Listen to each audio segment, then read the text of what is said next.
Back tonight here on In Focus, the five presidents South Africa has had in the last 30 years of democracy have each left their own personal imprint on the nation's psyche. Debates continue to rage over the legacy each one of them left. In this first of five stories ahead of Thursday's opening of Parliament, Newzroom Afrika contributing editor Vuyo Mvoko looks at Nelson Mandela's presidency through the eyes of those who were closest to him. Watch.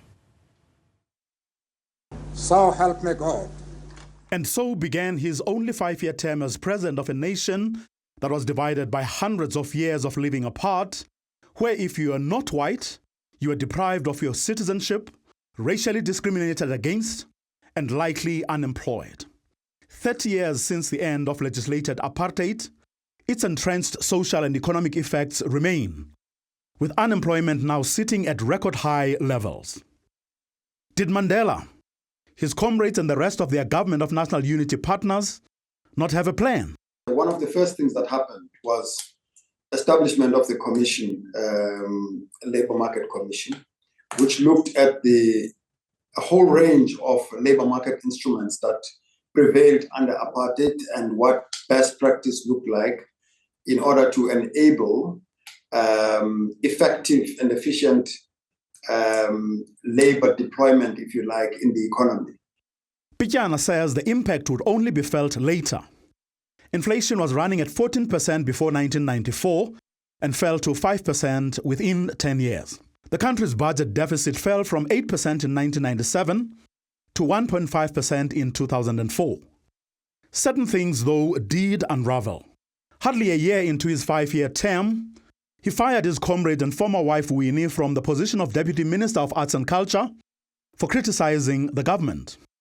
Another year later, he sacked another deputy minister, his outspoken protege Bantu Olomisa, whom he had assigned to the Environmental Affairs and Tourism portfolio. We never broke down the personal relationships, really, because whenever he wanted me to assist on anything, and also not necessarily to assist, but to talk about politics. Sometimes he calls me after he has read newspapers and asks me, where am I? And then I said, yeah, I'm in Pretoria in my place. And then he would say, can you come over? Let's have lunch or breakfast. Then another, more dramatic episode followed. Deputy President F.W. de Klerk, a man Mandela had tried so hard to keep inside, despite very glaring differences between them, led his nationalist party out of the government of national unity. Home Affairs Minister Mangosuthu Buthelezi could also have been lost to the cabinet had Mandela not persuaded him to make a public apology. This after the IFP leader stormed into an SABC studio during a live current affairs program to berate a spokesperson of the Zulu monarch, a behavior that was second nature to apartheid ministers and homeland leaders before democracy, but which in Mandela's administration was seen to be an infraction of freedom of speech, especially as it came from a cabinet minister. By the end of his term, the Nelson Mandela administration had passed more than 500 pieces of legislation, each one of them meant to create a framework for the fundamental transformation of the country from apartheid. Unity was committed towards building social cohesion, building a constitutional democracy, and ensuring that there's a delivery process that has started that addresses the needs, the basic needs of our people. 25 years after he left the stage, the qualities of leadership Mandela exemplified is what is sadly lacking among the country's leaders, Naidu says. Mandela governed from his heart.